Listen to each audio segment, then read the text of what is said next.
काही दिवसांपासून राहुरी शहर व इतर ठिकाणावर मोटरसायकल चोरीचे प्रमाण वाढले। राहुरी पोलीस पथकाने 3 जणांना गजाआड केले। पकडलेल्या टोळीकडून 2 चोरीच्या दुचाकी जप्त करण्यात आल्या। तसेच अजून 2 मोटरसायकल चोरल्याची आरोपींनी कबुली दिली।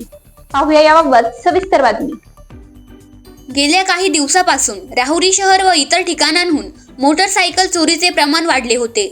डीबी पथकातील police head constable Gaikwad, Thange, Yadav, police constable Dhakne, Tajne, Kurhade, Kadam, Bhosale हे पथक मोटरसायकल चोरणाऱ्या टोळीचा शोध घेत होते। त्यावेळी त्यांनी सीसीटीव्ही फुटेज व गोपनीय बातमीदारामार्फत 2 संशयितांना ताब्यात घेऊन चौकशी केली असता त्यांनी सुरुवातीला उडवाउडवीची उत्तरे दिली, परंतु अटकेनंतर गुन्ह्याची कबुली देऊन त्यांच्या अजून एक साथीदाराची माहिती दिली। यावेळी पथकाने तिसऱ्या आरोपीस उंदीरगाव तालुका श्रीरामपूर येथून चोरीच्या मोटरसायकलसह ताब्यात घेतले। तपासादरम्यान एकूण 2 मोटरसायकल जप्त केल्या असून आरोपींनी देवळारी, प्रवारा व टाकळमिया या ठिकाणाहून अजून 2 मोटरसायकल चोरल्याची कबुली दिलेली आहे।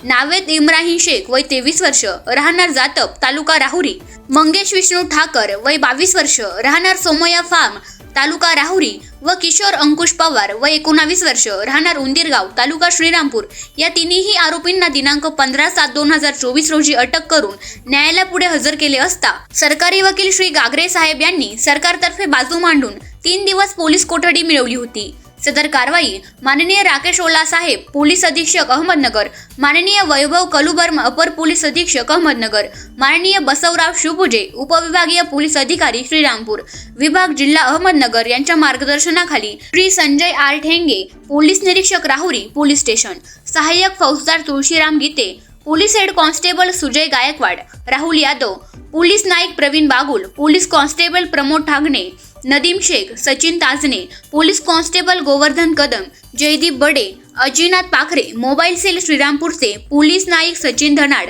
पोलीस नाईक संतोष दरेकर यांनी केली आहे। पुढील तपास police head constable Sandeep Thakne हे करताय।